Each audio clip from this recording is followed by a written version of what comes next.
So the 116th Congress, this past Congress over the past few years, was unlike any others. It was definitely historic and never a dull moment.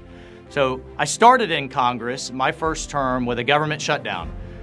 Just after that, we had a year of hearings, investigations, the Mueller piece, all of that. Then we rolled into impeachment, and we had, of course, a global pandemic. We had Supreme Court nominations.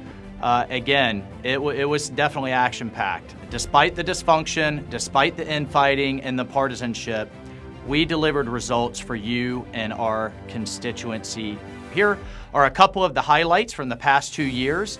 Of course, we had to take COVID head on, and I really focused on delivering for our small businesses that were so badly impacted and are really the job engine for the nation. I supported COVID relief in the CARES Act. We provided $350 billion in the Paycheck Protection Program, the PPP program that provided loans for so many small businesses and ended up preserving over 11,000 businesses and 83,000 jobs across Florida.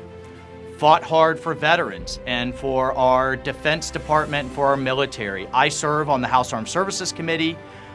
We provided for veterans, service members, and for the protection of our national security. Many of the policy priorities that we had were included in the 2020 National Defense Bill, which became law. One of which was phasing out the widow's tax that really penalized our Gold Star families. We supported paid parental leave for federal workers, reimbursement for our Gold Star families for the cost of transporting their fallen family member to a national cemetery, expanding child care services for those same Gold Star families that sacrificed so much, improving military housing on our bases. We ultimately helped shepherd 43 policy goals into the next defense bill in 2021, which just passed both the House and the Senate. Some of those accomplishments included the Brenda Act, named after my mother, Brenda, which helped provide first responders serving on military bases access to the supplies they need while serving there.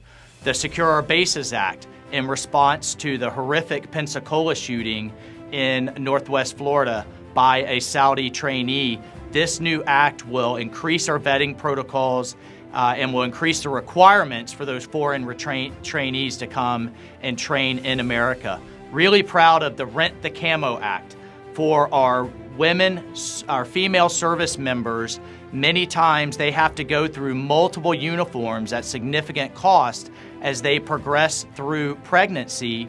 Well, this act will actually direct the services to just rent those so they can take those uniforms and then hand them back in. It'll save the services money and it'll help our female service members. Look, I've really taken the approach here that in the foxhole, race, religion, socioeconomic background, and my military experience, none of that matters. What matters is getting things done for our country. So I'm proud to be a co-founder of the For Country Caucus, which puts country first, and to work with fellow veterans in Congress on both sides of the aisle and addressing the issues facing our nation and our communities. One of my favorite things that we did, aside from the legislation that we got passed, was despite all the vitriol and the partisan attacks, I called everybody together last year, Republican and Democrat. We met at sunrise with the National Park Service and we washed the Vietnam Memorial Wall together.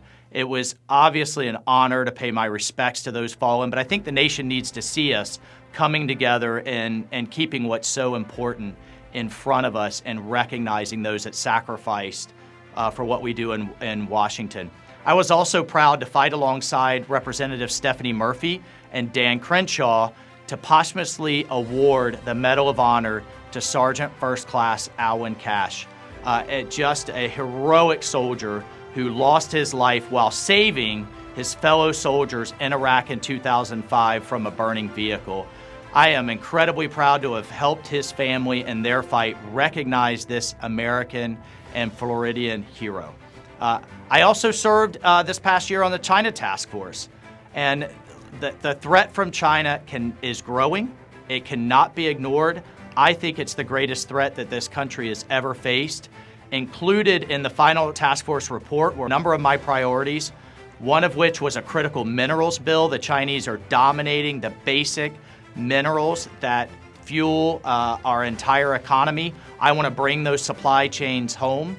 I stopped in action on our thrift savings plan, which is the federal retirement plan, and to keep those monies from our military members as they're trying to save from funding China's military buildup and investing in their markets. I pushed hard for this action and was really proud when President Trump made it a reality.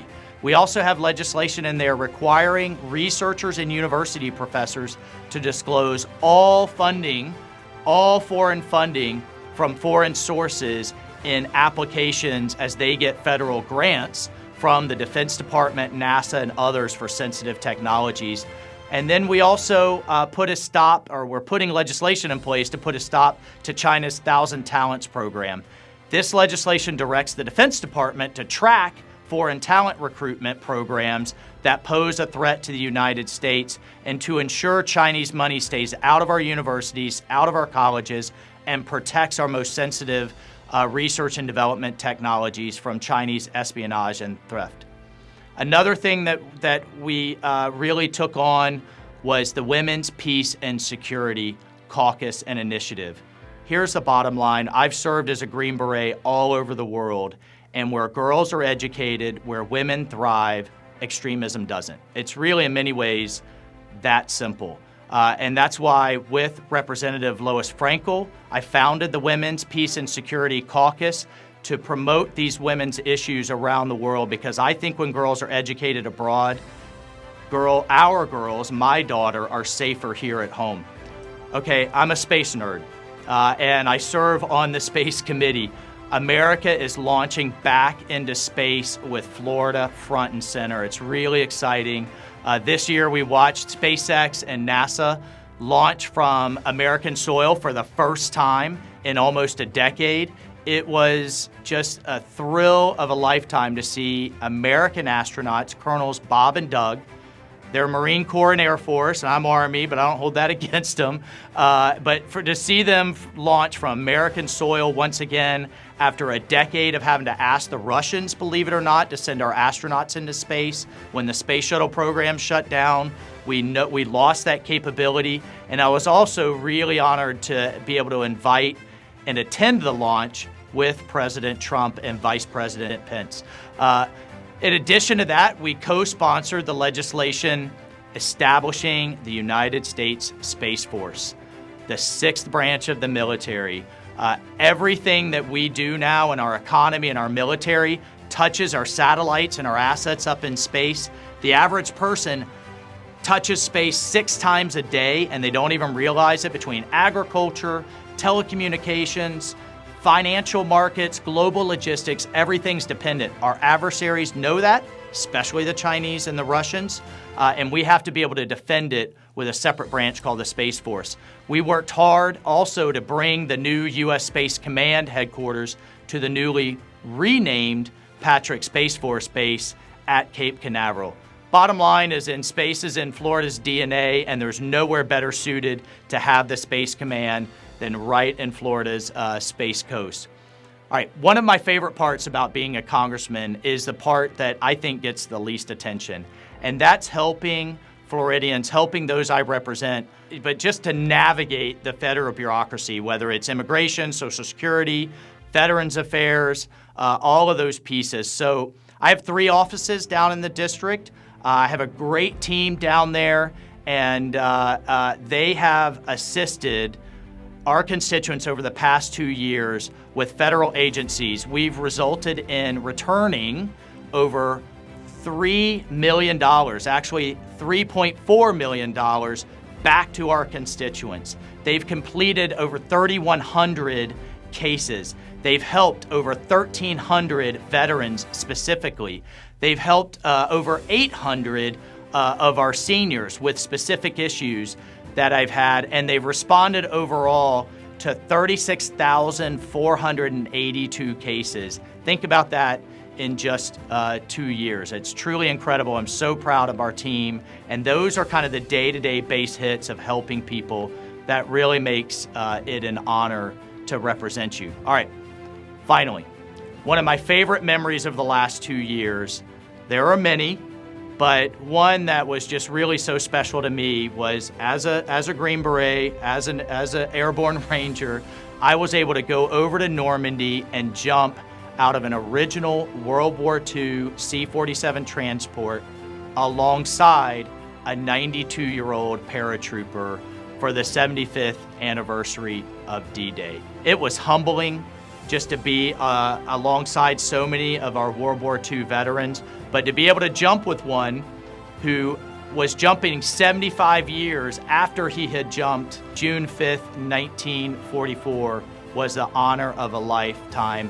And I was able to do it in a bipartisan way with fellow veteran Army Ranger, Democrat Representative Jason Crow. The thing that really was so touching, if you haven't been to Normandy, you have to go if you can do so, was the gratitude of the French people. When we hit the ground, it was overwhelming. There were American flags everywhere. I'll never forget French little boys and girls running around with American flag t-shirts, hand-painted signs, thank you for our freedom, welcome America, we welcome our liberators.